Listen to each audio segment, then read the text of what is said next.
Okay, stop scrolling. I don't care what you were about to do. I need you to stop for the next 20 minutes and actually pay attention because right now, tonight, as I'm recording this, there's a typhoon sitting about 440 kilometers southeast of Wenzhou with sustained winds of 45 meters per second, and in the next 24 to 36 hours. It is going to come ashore somewhere between Zhejiang and Fujian, and I promise you, the story everybody is going to tell about this storm tomorrow is going to be the wrong story, because everyone's watching the wind number. Everyone's watching the category. And I get it, that's the sexy stat. That's the thing that gets the headline.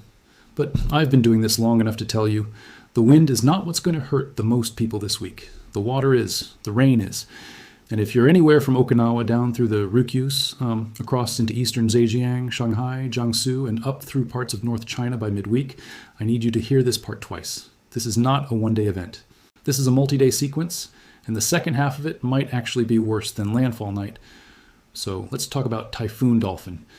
Let's talk about where it's been, where it's going, what the atmosphere is actually doing to make this thing tick, and most importantly, what you need to be doing right now, tonight, before you go to bed. Let's get into it. I want to set the stage, because context matters here. This storm did not come out of nowhere, and the region it's hitting has already been through a rough stretch. Dolphin formed as a tropical storm on July 27th, out in the Western Pacific. And then it did something that should have scared everybody watching it. It underwent rapid intensification and exploded into a full super typhoon by midday on the 29th, and then peaked at Category 5 strength on July 30th with sustained winds around 165 miles an hour. That's the kind of jump. Tropical storm to super typhoon in about 24 hours. That meteorologists don't see very often, and it made Dolphin the 5th Category 5 tropical cyclone on the planet this year. For context, 2026 is already running ahead of the pace of 1997, which is the all-time record year for global Category 5 storms.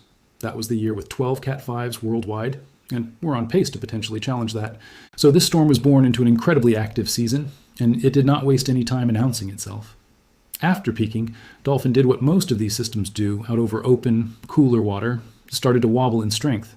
It weakened down to something like a Category 2 equivalent by August 3rd, and then, and this is the part that should make your eyebrows go up, it strengthened again as it crossed over Japan's remote Ogasawara Islands.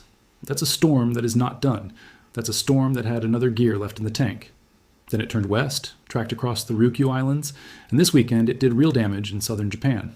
As of Saturday evening, the storm was carrying winds up to 45 meters per second near the center. Sustained winds were around 162 kilometers an hour, with gusts up to 216 kilometers an hour. And the worst of it in Japan hit Okinawa and the Amami Islands in Kagoshima Prefecture. And here's a number that I think gets lost in the shuffle when we're all staring at wind speed maps. More than 50,000 buildings lost power in that region, with roughly 39,000 outages in Kagoshima alone and just over 12,000 in Okinawa. 63 international. Flights got canceled out of Taiwan because of this storm, even though Taiwan wasn't in the direct path. That's the ripple effect of a storm this size. You don't have to be under the eye wall to feel it. So before we even get to what happens next, understand, this storm has already hurt people, already knocked out infrastructure, already reshaped travel and commerce across an entire region. And it hasn't even made its main landfall yet. That's still ahead of us. That's what we need to talk about. Okay, current stats as of tonight. Dolphin is sitting about 440 kilometers southeast of Wenzhou, Zhejiang province, moving northwest at somewhere between 10 and 15 kilometers per hour. That forward speed matters. I'll come back to that. Because a slow-moving typhoon is a completely different animal than a fast one when it comes to rainfall totals. The subtropical ridge to the north is building and expanding westward, and that ridge is essentially steering Dolphin. It's acting like a wall that the storm has to go around, and right now that wall is pushing Dolphin on a track toward landfall on the southeastern coast of Zhejiang province, somewhere in the 24 to 36 hour window from when I'm recording this. Here's the part that should concern anyone who thinks, okay, it's weakening, we're fine. The environment out ahead of Dolphin is still favorable for some intensification. Sea surface temperatures along the eastern China coast are warm, and even though total ocean heat content is a little lower than what fueled the Category 5 peak, high-resolution model guidance, the HWRF model specifically, is showing a slight uptick in intensity right before landfall. This storm has structural resilience. It is not falling apart on approach the way some systems do when they interact with land and drier air. China's National Meteorological Center has pinpointed the most likely landfall zone as the stretch of coast between Zhoushan in Zhejiang and Fujian in Fujian, with winds near the center in the 38 to 45 meter per second range at landfall. And the response from Chinese authorities tells you everything about how seriously this is being taken. The National Meteorological Authority upgraded its emergency response to level 3 and moved the typhoon warning from yellow all the way to orange on Saturday. Zhejiang province went even further and raised its own typhoon emergency response to level 1. That's the highest tier that exists in their 4-level system. For scale, the chief forecaster at the National Meteorological Center has directly compared this to Typhoon Bavi, which hit China back in July. And said Dolphin is expected to bring stronger winds and heavier rainfall than Bavi did. If you remember Bavi, and if you're in this region you do, that's not a comparison anybody makes casually. On the marine side, the National Marine Forecasting Center has a red level wave warning in place, forecasting 5 to 8 meter waves off the Zhejiang coast through Sunday afternoon, with an orange warning for 3 to 5.5 meter waves off Shanghai and northern Fujian. Saturday evening alone, Chinese authorities issued 5 separate weather and disaster warnings, orange alerts for the typhoon itself, for heavy rain and for geological disaster risk, plus a red alert for mountain torrents. Write that down. We're going to talk about why that matters more than the wind number. I want to walk you through this like a map, because if you only remember one thing from this video, remember the shape of this week, not just tonight. Saturday night into Sunday. The approach. Dolphin continues tracking northwest, closing the distance to the Zhejiang Fujian coastline. Winds building along the immediate coast. Rain bands starting to rotate onshore well ahead of the actual center. This is squall line behavior similar to what you'd see with the outer bands of any tropical system. The center hasn't arrived yet, but the atmosphere already knows it's coming. Rip currents, rough surf, and the first flash flood warnings should already be up in low-lying coastal zones by Saturday evening. Sunday night into Monday morning. Landfall. This is the window officials are pointing to for landfall, somewhere between Zhoushan and Fuding, sometime between Sunday night and Monday morning. This is peak impact for wind and storm surge along the immediate coast.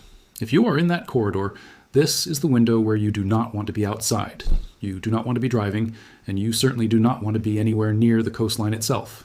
Monday, inland push, and this is where it gets serious for a lot more people. After landfall, the system is expected to move inland, curve around the western side of that subtropical ridge, and turn northwestward for the rest of the forecast period. That means the impacts don't stop at the coast. They follow the storm inland. This is the day the story shifts from wind event on the coast to flood event across the interior.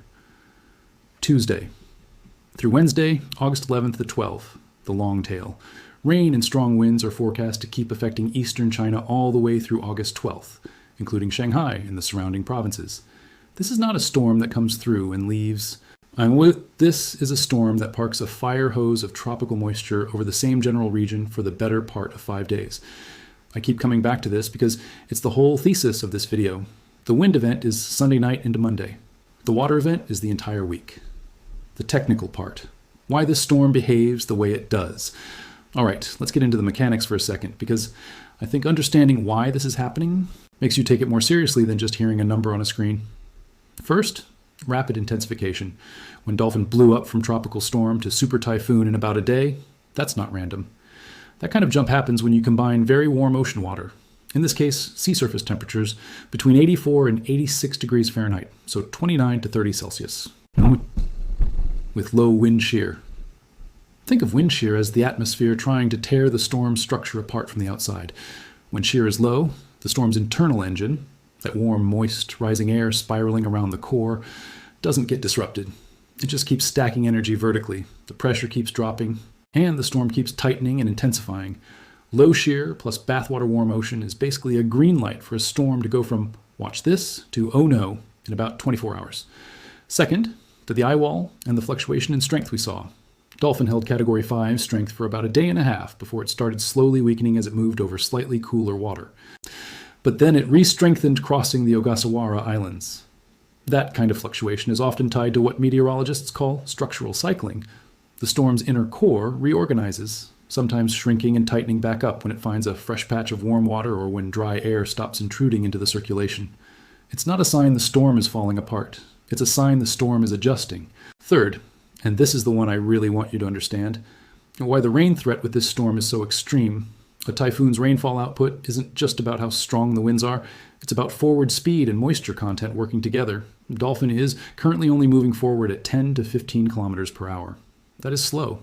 A slow-moving tropical system sits over the same patch of ground, or ocean or watershed, for hours longer than a fast-moving one, and it just keeps wringing moisture out of the atmosphere onto the same rivers, the same hillsides, the same drainage systems over and over. Combine that slow forward speed with a storm that's tapping deep tropical moisture off warm water, and you get exactly what forecasters are now warning about. Some areas of eastern Zhejiang could see more than 600 millimeters of rain, that's over 23 inches, from the single system. 23 inches. In a matter of days. That is not a grab an umbrella number. That's a number that changes the shape of rivers. And that's exactly why the geological hazard warnings matter so much here. Authorities issued a red alert specifically for mountain torrents. Hoa, meaning flash flooding coming down out of hilly and mountainous terrain, plus orange alerts for the typhoon, heavy rain, and geological disaster risk more broadly. When you get that much rain falling on terrain with any kind of slope, the water doesn't soak in. It runs, it accelerates, and it picks up soil, rock, and debris as it goes. That's how you get landslides and debris flows on top of straightforward river flooding. This isn't isolated to the coast, either.